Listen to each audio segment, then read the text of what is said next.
saying it was under some kind of lawsuit or whatever. So I don't know how long it's gonna be with the lawsuit, but that's gonna be something that I have to bring to y'all attention, or have their lawyers contact y'all and let y'all know so we can move forward with that one. But it's a house that on 14th Street also, where the tree and fell over into the, That just recently happened. I Yeah, saw that's that one also. Yeah. Raleigh's property, yes. oh, okay. So that's gonna be in between the person's property and the other property too. So yeah, I know which one you're talking about. Thank you, Mr. Gidget. All right. You have a good day. Item number 6, adjourn. Public Works Committee, item number 1, call to order. Item 2, establish a quorum. Item 3, roll call, please. Ms. Gordon, Mr. Payne, Here. Ms. King. Here. Item 4, adjourn.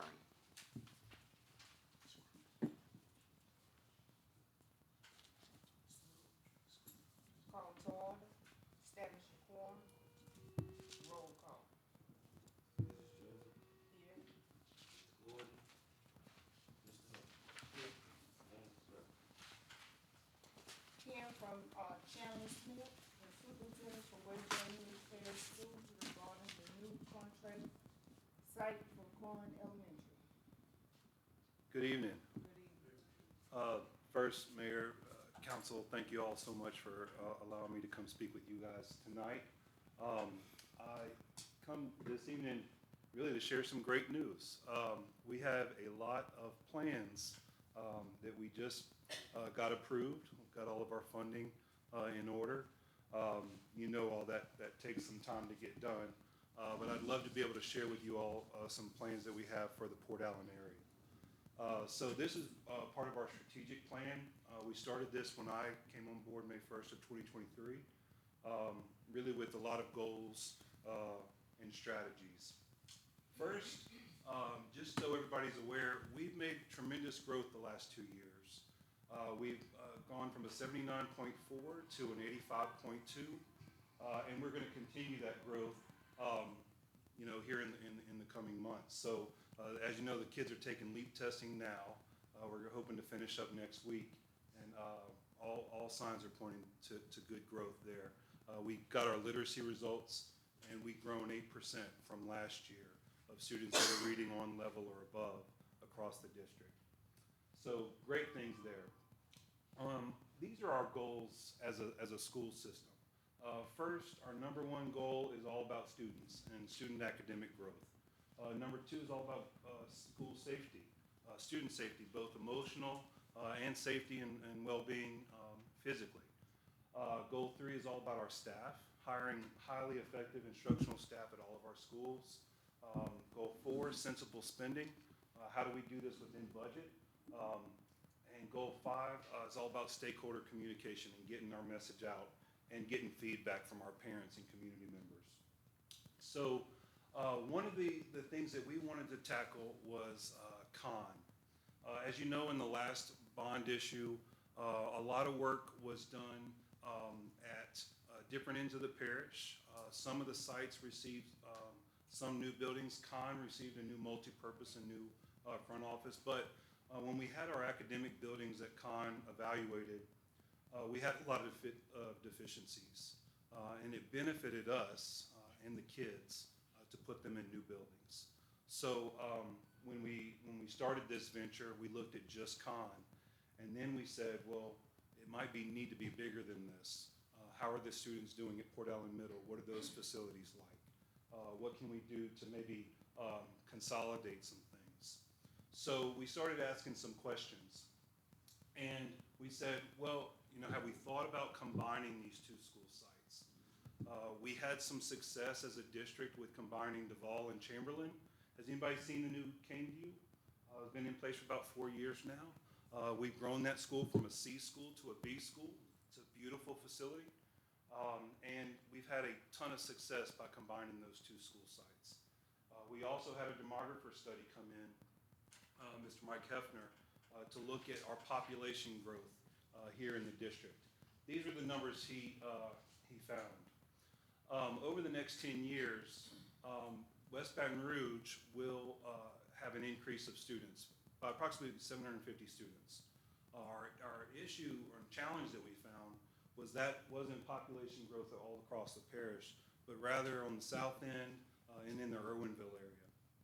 So we saw that Conn and Port Allen Middle are pretty stagnant on their student population. The population in the city of Port Allen is not seeing the growth that we are in other areas. So we wanted to take that into consideration.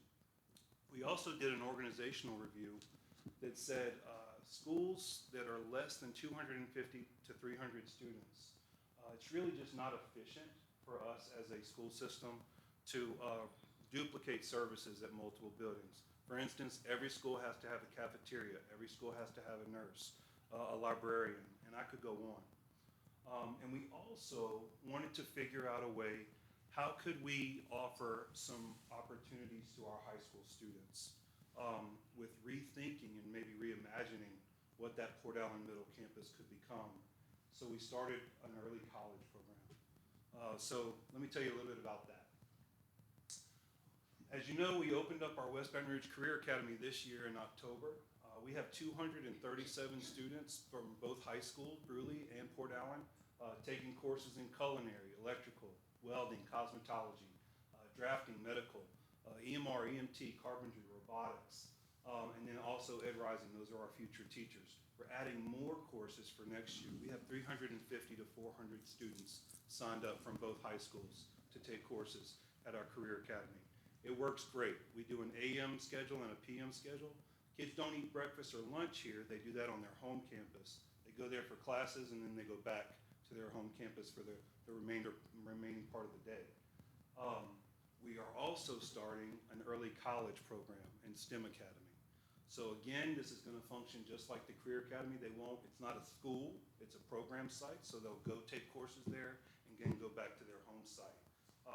We're excited. We're offering 2 associates programs. These students will leave with 60 college credit hours. That's amazing. And guess what the best thing is? If you're a parent, it's 100% free. We pay for all of it.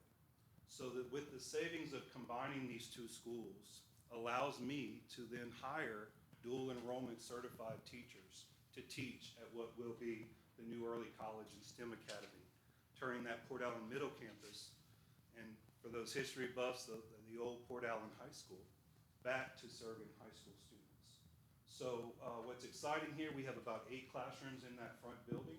We're going to turn the library into a student center, student union, coffee shop, and it's going to be a place for our 11th and 12th graders to come take dual enrollment courses together, both from Bruley and Port Allen High School.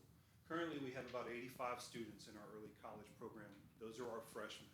So they're starting taking dual enrollment their freshman year in high school. Those students will matriculate on to their sophomore year, and we'll add another cohort of freshman kids. It's very exciting.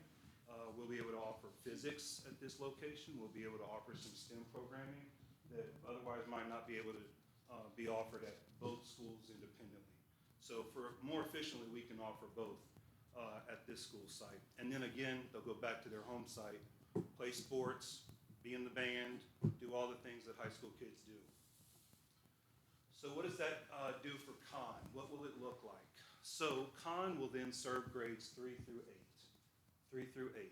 We'll still have Port Allen Elementary, Head Start through 2nd grade, and then the students will matriculate to Conn, be there, and then matriculate to Port Allen High School. So this is, if you're looking there on, if you're looking at the multi-purpose building, that front office, this new wing is going to be the new elementary. This is where grades 3 through 5 will be. It's going to be in 2 buildings. They'll be connected by an outdoor classroom space. It's really going to be state-of-the-art. Very excited, new special ed classrooms, new classrooms with sinks and storage. Every teacher's dream, they just want storage. But these classrooms are going to be great. We have brand new furniture all coming in, designed specifically from professionals. The architect is the same group of architects that built Bruley High School. We selected Womack Construction as our contractors. Again, the same group that built Bruley High. Great contractors, if y'all work with them, we're very excited. So this is what the new front of Con will be. The elementary there, grades 3 through 5. We will also extend parking. When we have a parent events, parking is, it's key. We need more parking. If you look at the campus as a whole, this is kind of an aerial view. We're going to take the cafeteria and renovate it. It's actually a good building. We're going to renovate that. And that middle building, I showed y'all the elementary. The middle building will be a brand new library and media center space, new band rooms, new art, new STEM. Really a lot of exciting opportunities for the kids. Those buildings in the back there along Eddie Payne, that's going to be the new middle school, grades 6 through 8, and a brand new gym. If you've been to a game at Port Allen Middle School, the locker rooms are really inaccessible. There is no concession. The gym, the bleachers are wooden bleachers. It's not really a legit size basketball court.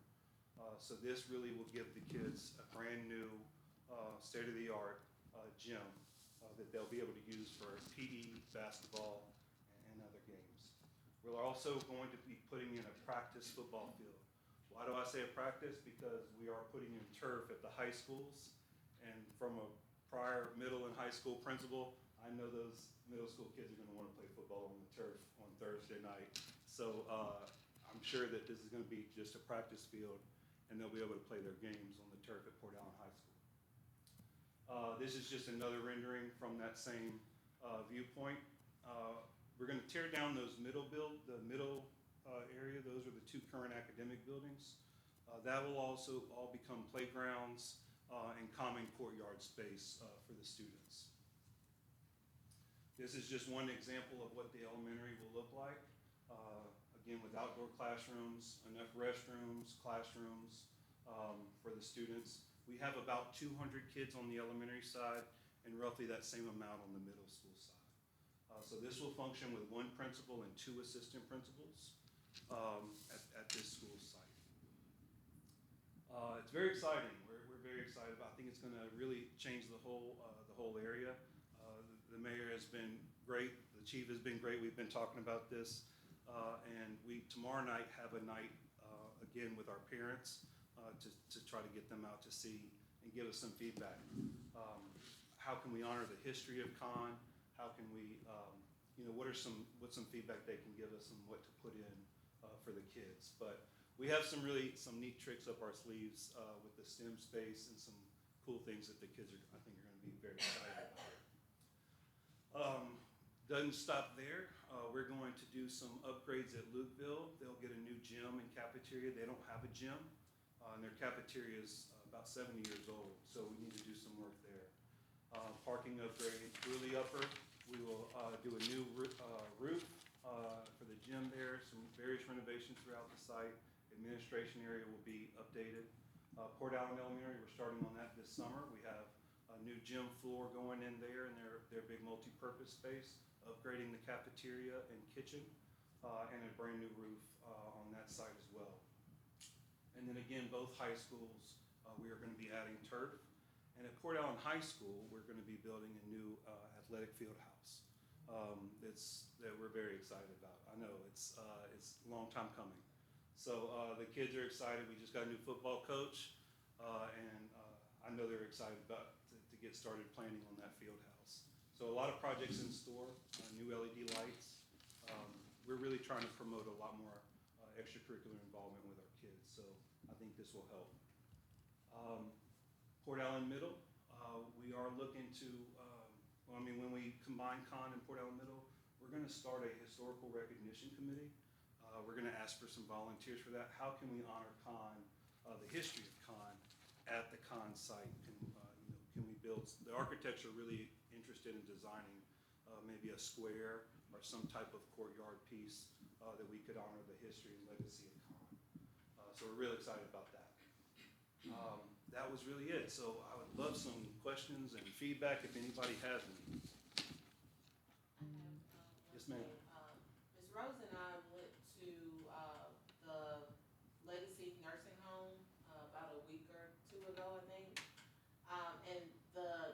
lady, she's new, her name is Miss Sarah. They've updated and did a lot of renovations since I've last been there, and I think I've last been some years ago. My daughter was a part of the Beta Club. Okay. But she's asking for the community's help. So I was gonna bring it under correspondence. I'm not sure if you'll be here at the end. So one question she asked was about the ladies there and the men getting haircuts and their hair done. So I told her I about would Career get with Academy. you, about the Career Academy. I told her about that and it was awesome. Maybe that can be a grade or something, or we can see if we can, integrate that some type of way with a class, something for them to go, and wash their hair or cut their. We can Hair. wash and we can, the girls, the students can style. They can't cut. Okay. Yeah, just you have to be 18 and sit for the exam for that, but we can, and they can even do nails. So that might be something that they're interested in. But they have to be, I think maybe 12th grade or something, because they do have some psych patients there. And, they of course don't want anything to happen, but most of the patients there that are psych patients won't be a part of that. But, just for, they'll have to get something signed, I'm sure, consent. Yes, ma'am. But that was something I told her I would bring to your attention I will talk to Ms. Bro, our supervisor of college and career, and tell her that going could forward. that be an option for the students to get some, hands-on experience? That's a good option. Okay. Thank you. Thank you all so much for letting me present, and I know meetings can go a long time, so thank you very much for giving me some time. Thank you. Number 5, update on the community development activity.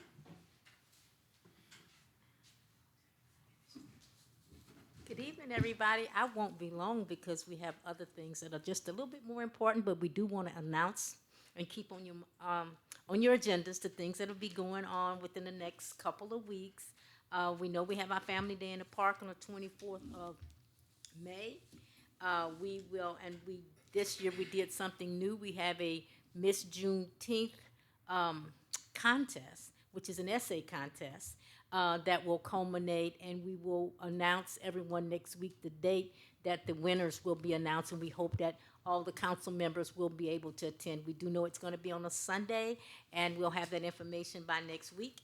And of course, Juneteenth will be the weekend of the 21st and 22nd of June.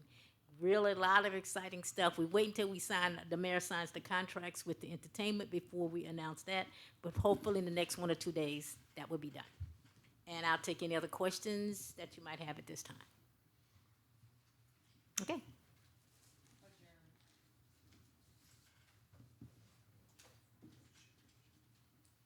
Call the personnel committee to order to establish a quorum. That we have a roll call, please.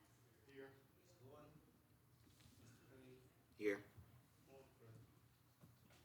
Item number 4, discuss Chief Mitchell's recommendation to hire the following. Russian Juno, step 110, grade G. Charles Williams, step 110, grade G also. Yeah. Yeah, I like to amend the step grade because they're actually post, so they'll actually be 112B instead of a 110G. But it's still line on the same. it's a difference of about 65 bucks a year. 65. But it's the step. 112. Yeah, the 112, due to them being post officers. They wasn't able to be here, but they'll be here next week. One of them is still currently working, and the other one had the matrix test today, which I found out Charles took the matrix test yesterday, and he passed. So the other guy, Juno, he took it today. So I'll find out his results tomorrow, and I'll go from there. So the correct grade will be on next week's agenda. Correct. Council votes. There's no issue with it. Good. Yeah, and they'll give you an introduction once they come. They're both seasoned officers, so they'll tell y'all a little about themselves. Item number 5,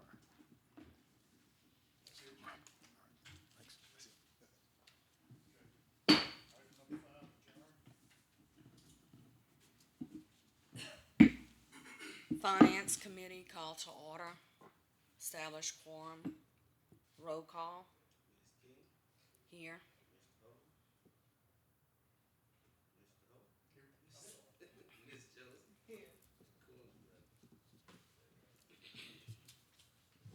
Discuss 2024-25 audit engagement letter.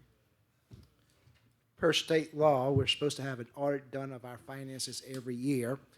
State law says that we have 60 days, anytime up into 60 days after the fiscal year ends. Our fiscal year ends June 30th.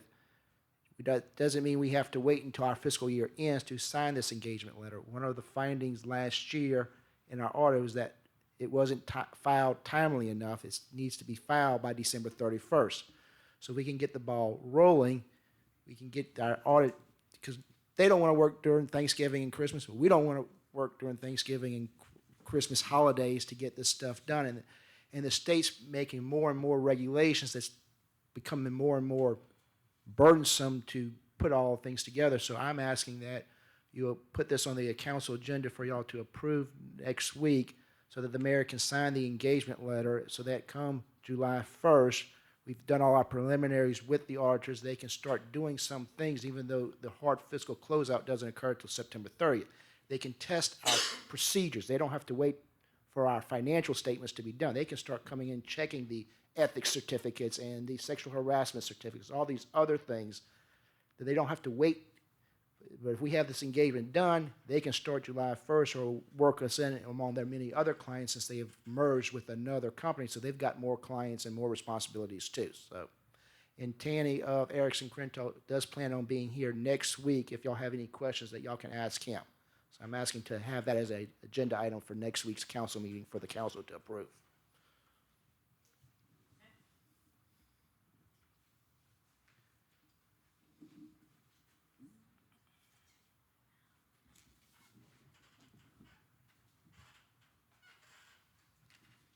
Any questions on that item? Okay, item number 5, discuss 2025 volume mileage adoption. Traditionally, the city has waited into August, September to do their millage adoptions. State law says it has to be into the assessor's office by June 1st. Our assessor has been very kindly waiving that requirement, but I would like to have a very cordial working relationship with our assessor.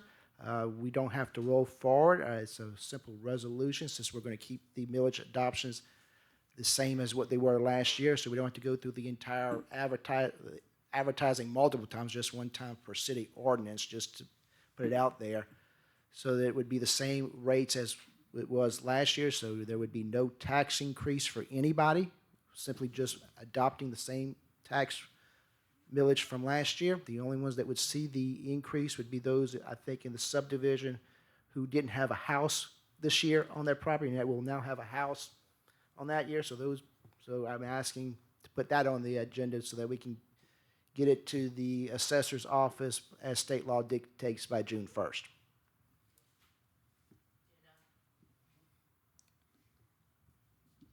Item number 6, discuss police department and volume mileage election. This is a voter-approved millage that goes on for 10 years. It expires at the end of this year, so it will not affect the 2025 taxes, but it would affect the 2026 taxes. It is a very lengthy process. To make the October election, it had to go before the bond commission.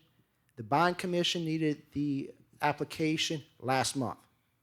So we need a resolution first from the council to call for the election. We have to advertise before y'all can do that. So we will not be able to have this election in October as I had planned. So our next available election is in November. So I just wanted to update y'all on that.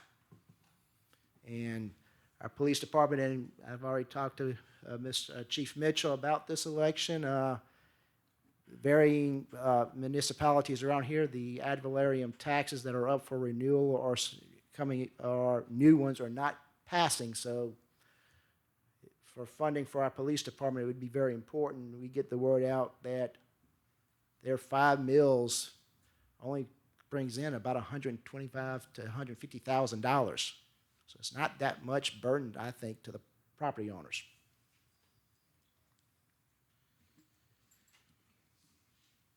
Item 7, discuss 2024-25 budget amendments for all funds. As one of the findings in the audit, one of our funds was above the 5% threshold for expenditures, the Section 8 fund.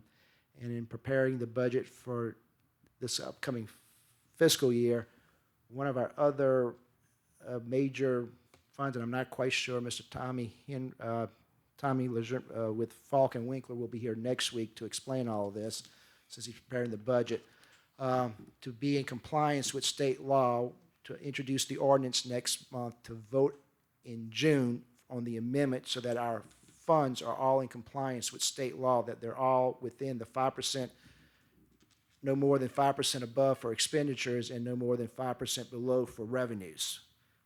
Budgets are just a plan of what we think we're going to happen throughout the 12 months. Things change. That's why the state law gives us the budget amendment process to amend our budget, and we would like to do that to be within compliance so that we don't have that finding on our audit that we're going to do. So we would like to have that as an agenda item next week. Item 8, discuss 2025-2026 proposed budget. And the mayor and myself met with Mr. Tommy Falk and Winkler a week ago. He's working on the final numbers to give to y'all next week. Everybody, we met with all the various departments. They've had a lot of wishes or wants or needs. He's going through that, trying to evaluate which one's the best, which one's not, because all can't get what we want, trying to stay within our budget. But per state law, we need to have a budget adopted by the end of this fiscal year to start, and it needs to go through as a ordinance, which requires an introduction and then a separate meeting for the vote. So we would like to have this on the council agenda for next week to actually introduce the ordinance, and they have the actual proposed budget. Not that it would be finalized, it's the proposed. There could possibly be some changes between May and June, but we would like to have that on the agenda for next week as well. Item number 9, discuss update state and local physical recovery funds. This is the 1.7 million that we received through ARPA. That grant is still not closed down. It is still ongoing as far as reporting. I found out near the end of April that we needed to report on their portal April 30th. When I went in to do the reporting, brand new at all this, I found out that we had not completed all the reporting requirements through that portal in previous years. So we were out of compliance, but per the grant, if we completed everything by April 30th for this year, we would be back in compliance. I reached out to Falk and Winkler since I didn't know 500 plus pages of federal guidelines to complete all this. They helped me complete this so by the April 30th deadline. So just wanted to keep y'all up to date, because had we not completed it by April 30th, we would have been in jeopardy of having to return that $1.7 million to the federal government.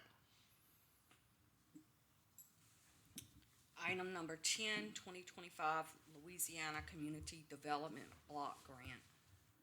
Mr. Ericall had come before us for y'all, and y'all gave him approval for him to reach out to this grant. So he applied for us on the city's behalf, and we were awarded that grant. And the grant amount is $1,117,906 for sewer system upgrades. It is a Louisiana Community Development Block Grant, which comes from the federal government. As you know, the federal government seems to be cutting grants left and right. So at this meeting that we went to Monday, they asked us to contact our United States senators and United States congressmen to say that we do need this funding. While the president may have excluded it from his budget, he did that when he was president his first term. Congress has always put this money back in because Congress ultimately, just like you as the legislative branch, ultimately controls the purse strings. So to contact your representatives and senators that this grant money is very important. Since it is a federal grant, there's a lot of stipulations involved with it. Unlike the ARPA grant, on that state and local where they gave us the money first and then we could spend it. This money, they're not going to give to us until we incur the expense. So once we incur the expense, we'll get the invoice, we'll submit the invoice, say we need to pay this vendor, they'll give us the money back, and we have within 3 days, once we get the money, to pay whatever. So we have to have an expedited process. There's a resolution that, in Mr. Ericol's company, Professional Engineering Consulting, will be helping us manage this grant. He's working on a resolution that we'll have for y'all next week where y'all give the mayor the authority to do everything that needs to be done, including opening up a separate bank account for all these things to go through, paying the vendors without coming before y'all, since we need to pay them within 3 weeks, and we just give you an update when that occurs. So we would like to have this on the agenda for next week, that resolution, so that we can participate in this grant. Any questions? Item 11, adjourn. Thank y'all.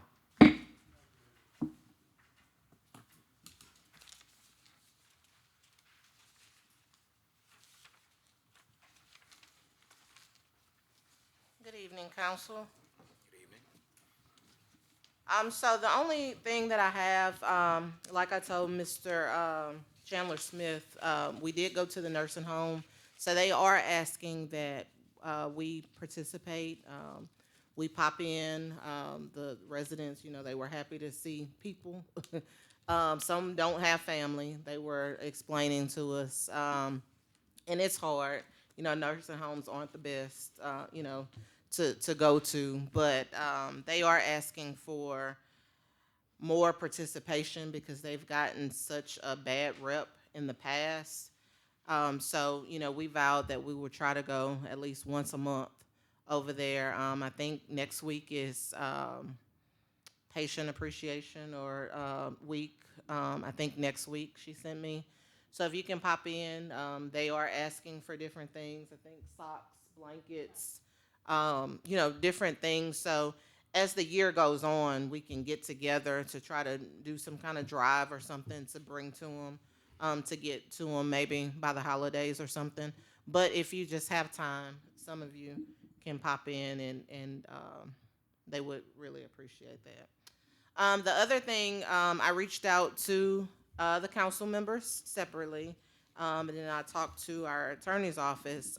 June 9th will be the first town hall meeting that I will hold here at 5:30. That's the Monday before a council meeting. I campaigned on that. I hear the citizens, I hear the public, so we're gonna try the first one. We're gonna have the same requirements and restrictions that we have for council meeting. So, again, it'll be June 9th. We'll see if it's needed monthly or we'll do quarterly, but we'll figure that out. But the first one will be June 9th here at 5:30, in the council room. I think that's, well, Adrian and I attended the workshop Monday, for the grant. It was very informative. It is a lot. And we are asking for the resolution not to hide anything. We will still bring everything to let you know what we're spending on, you know, what we've paid. But because of the 3 days, we can't, you know, we can't have a meeting, outside the meeting. So, that's just the best way we thought, to get that done. So, no further. You have anything? Okay. Oh, what day is it? 22nd. Okay, so the cybersecurity, that's something that they added in our audits. So we will have our first cybersecurity mandatory May 22nd, and it'll be at William and Lee Community Center. What time? 11. Okay, so it'll be at 11, and it's kind of similar to we're going to do it similar to our Christmas mandatory sexual harassment, but this is something else that they've added from the auditors, that you have to have a cybersecurity training as well. So we're going to just do it global. I did that day. We've never had to do it, no. So this will be our first year doing that. Is that the community center? William and Lee Community Center. on May 22nd at 11 o'clock. So if you can't make it, we're going to treat it just like ethics. You'll have to go on and get your hours yourself and submit your paperwork to Miss Lynette. The midwinter, okay. If you have your certificate. Okay, just send it to us. That's it? Okay. All right, that's it, adjourn. I'm sorry. Water rates came out. The water report for the water system on Monday, Mm-hmm, we were at 99 out of 100. okay, We showed improvements over the last 2 years. 2 years, So right. 87, 88 years ago to 93 last year to 100, 99 this year. Well, very, very recovered. Okay, and I've talked to Daryl in the Rosen Drainage, and with Mr. Hubble's suggestion, they've been utilizing the vac truck more, and this time we had no issues. We only had 2, I think, last time. Was coming down the street. Greg was coming up. Mr. Hubble was coming down one way. So we rode around and we made sure everything the first time. So the rain that we had, I did the same thing this morning, and it was fine. So I do appreciate them cleaning the drains, being proactive. Because he had them on Jefferson, because I think they had some issue the last time as well. So he had them spread out doing different. So I do appreciate that, as well as BJ's crew. Make a shout out to Darryl Lewis. I was at a wake last week, and over here on Avenue 8, we had a city fence that's been on that servitude for a long time. This is about a 10-foot section. Anyway, she asked me about it, and I called Darryl when I got back to work, and he went out there with the 8 guys that afternoon and took care of it. The lady called me. I said, well, thank Darryl Lewis, because he's the one that did it. Right. So if you don't mind, I'll pass it on. pass it on to him, shout out to him. I will. Crew. Definitely will. All right, thank you.